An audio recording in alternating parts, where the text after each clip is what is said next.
notice that. तो ये होता है पर्दे के पीछे के हाल. So now I would request Mr.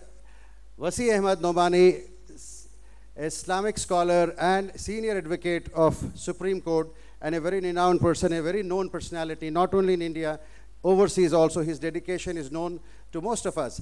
I would request Mr.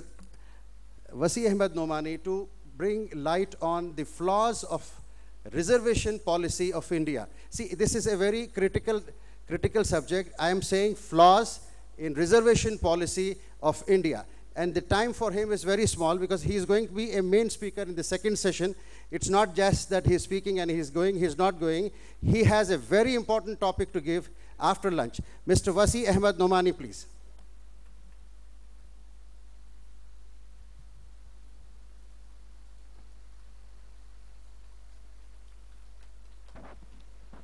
बिस्मिल्लाहिर्रहमानिर्रहीम. आदिल भाई असल में बहुत ही मजे हुए सहाफ़तकार हैं, इसलिए इनसे बहुत ही डर के भी रहना पड़ता है और इनके साथ मोहब्बत भी करना पड़ता है. अभी अंधेरे में हमारे भाई इनामदार साहब ने फ़ायदा उठा लिया और स्टेज से वो चले गए.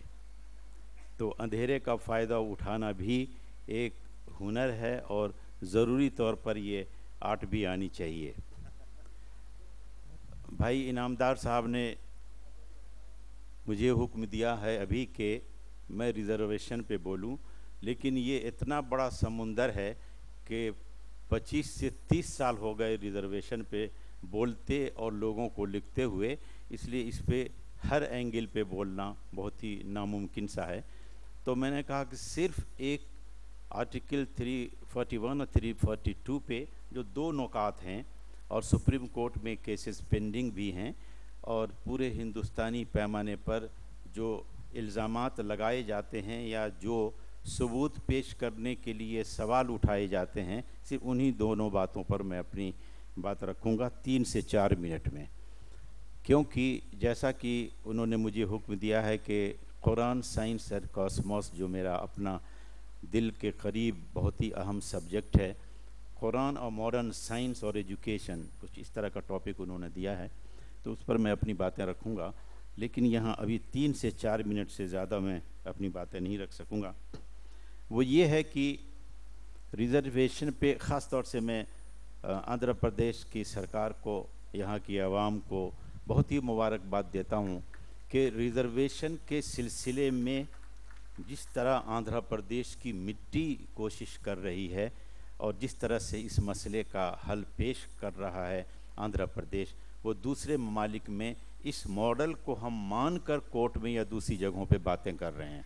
इसी तरह से कर्नाटका, दूसरे सरकार की लोगों ने कोशिश की है और अब तो इस बात का एहसास होने लगा है कि रिज़र्वेशन कुछ जगहों पर कुछ लोगों के लिए ज़रूरी है. मैं एक बात क्लियर कर दूं कि मैं एक राइटर की हैसियत से और कानून के तालिब इल्म की हैसियत से मैंने ख़ुद भी काफ़ी दिनों तक रिज़र्वेशन की मुखालफत की थी.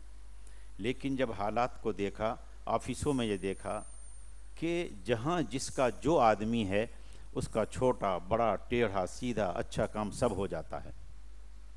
जिसके आदमी नहीं हैं, दस्तूरी अख्तियारात होने के बावजूद भी उनके काम नहीं होते हैं.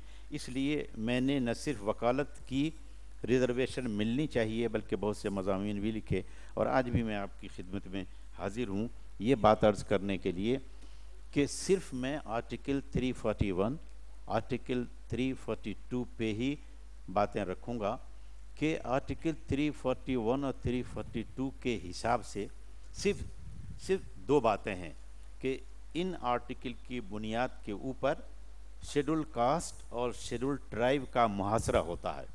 ये तय किया जाता है कि शेड्यूल कास्ट में कौन है, शेड्यूल ट्राइब में कौन है, रेसेस कौन है, कबीले कौन है, और इसका अख्तियार दिया गया है सदर जमहूरिया को कि वो राज्यपाल यानी गवर्नर या उस यूनियन टेरिटरी या सूबे के जो गवर्नर्स होते हैं इन सबों से मशवरा कर लेने के बाद और छानबीन करने के बाद कौन कबीला, कौन लोग, किस बिरादरी के, किस तबके के लोग शेड्यूल कास्ट और शेड्यूल ट्राइब में आते हैं, ये आर्टिकल 341 और 342 तय करता है, और तय करने का जो इंस्ट्रूमेंट है वो सदर जमहूरिया है, या कभी कभी पार्लियामेंट को भी अख्तियार दिया है कि किस इलाके के कुछ बिरादरी के कुछ लोगों को शामिल किया जाए शेड्यूल कास्ट शेड्यूल ट्राइब को।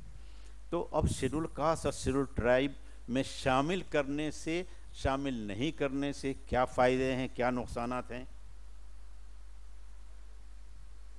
इस पर बहुत अहम सी बातें होती हैं।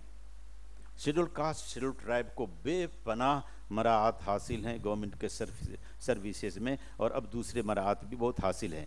इसलिए कोशिश ये की जाने लगी कि वो लोग जो इस पैरामीटर पर, जो इस उसूल और नज़रिए पे पूरे आते हैं, उनको भी इसमें शामिल किया जाए।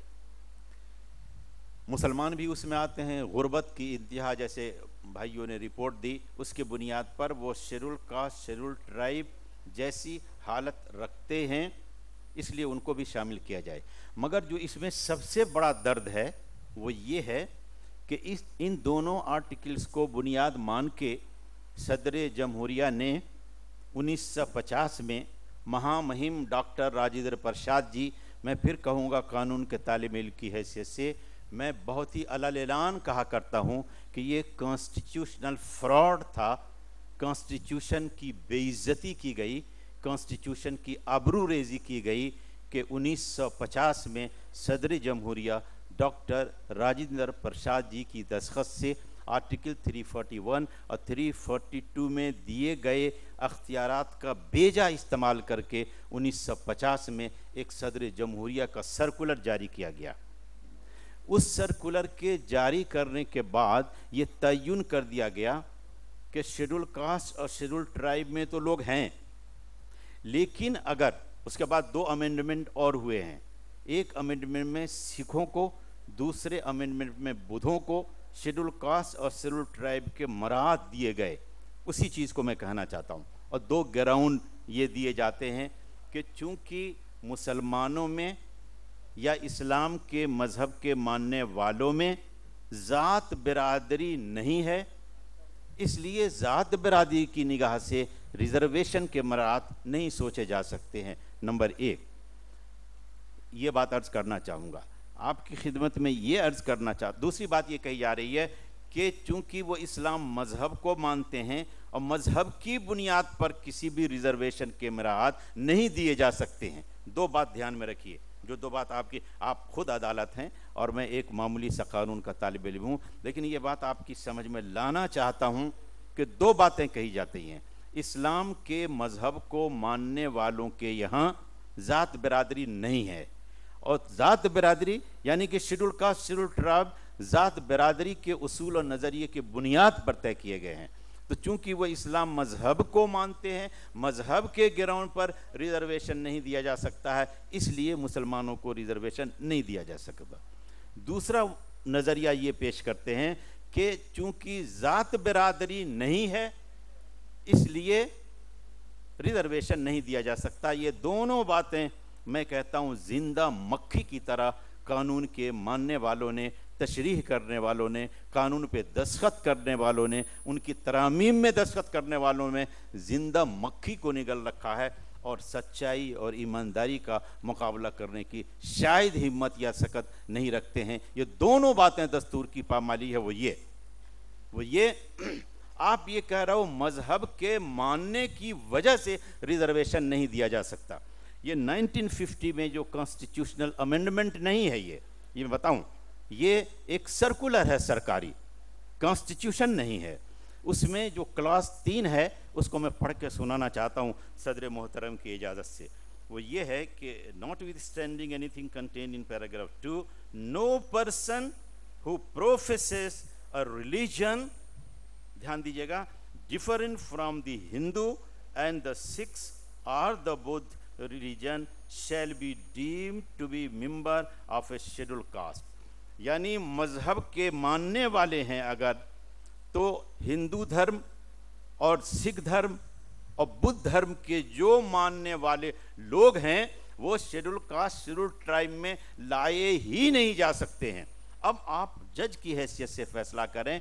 कहा यह जाता है इस्लाम के मजहब में चूंकि ज़ात बिरादरी नहीं है, یہاں اور مذہب کی بنیاد پر ریزرویشن نہیں دیا جا سکتا. آپ کا کلاز صاف کہتا ہے کہ جو ہندو دھرم کو مانتا ہے, جو سکھ دھرم کو مانتا ہے, جو بدھ دھرم کو مانتا ہے, ان کے علاوہ کوئی بھی شیڈول کاسٹ شیڈول ٹرائب میں نہیں جا سکتا ہے. آپ عدالت ہیں, آپ بتائیں کہ یہ خود سرکولر استعمال کرتا ہے کہ جو اس مذہب کو مانتا ہے وہ شیڈول کاسٹ شیڈول ٹرائب میں نہیں ہوگا, لیکن جو اس مذہب کو مانتا ہے وہ شیڈول کاسٹ شیڈول ٹرائب میں نہیں ہوگا. یہ بات کہاں تک صحیح ہے؟ یہ کہنے کے لیے کہ مذہب کی بنیاد پر ریزرویشن نہیں دیے جا سکتے. یہ خود ان کا دستور اپنا اس بات کو ختم کرتا ہے کہ مذہب کی بنیاد پر ہی تو شیڈول کاسٹ اور شیڈول ٹرائب اکانومک حالات کو دیکھتے ہوئے آپ ریزرویشن دے رہے ہیں. آگے کی چیز جو میں آپ کو کہنا چاہ رہا ہوں کہ اسلام کے ماننے والوں میں ذات برادری نہیں ہے, اس لیے ریزرویشن ان کو نہیں دیا جا سکتا. اب جو اگلا کلاس میں آپ کی خدمت میں پیش کرنے کی اجازت چاہتا ہوں وہ یہ ہے, although Sikhism and Buddhism do not recognize the caste system like Christianity and the Islam, both Sikhs and the Buddhists have been given the status of scheduled caste and scheduled tribe under the constitutional amendment that is 1950. دونوں باتیں ہمارے خلاف استعمال کی جا رہی ہیں کہ مذہب کی بنیاد پر ریزرویشن نہیں ہے دستور میں. یہاں مذہب کی بنیاد پر ریزرویشن بھی دیا جا رہا ہے. ہمیں یہ کہا جاتا ہے کہ اسلام کے ماننے والوں کے یہاں ذات برادری نہیں ہے, اس لیے ریزرویشن نہیں دیا جا سکتا.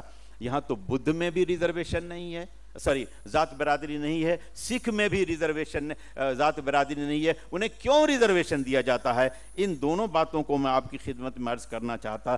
پریس کے حضرات اگر یہاں پر تشریف رکھتے ہیں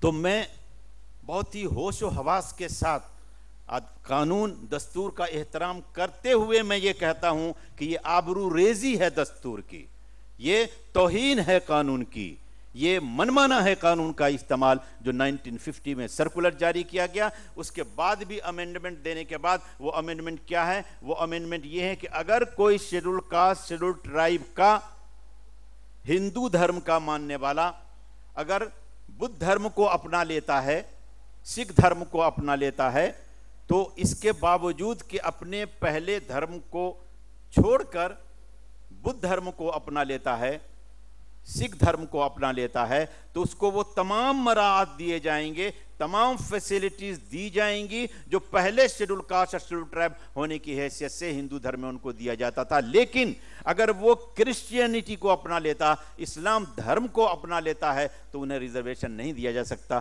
اگر کہ اس سلسلے میں کیس پینڈنگ ہے, مگر میں یہ کہتا ہوں کہ دستور کو دستور کی حیثیت سے چلائیے, اس لیے کہ ہندوستان کو ایک کرنے کے لیے دستور بنایا گیا تھا.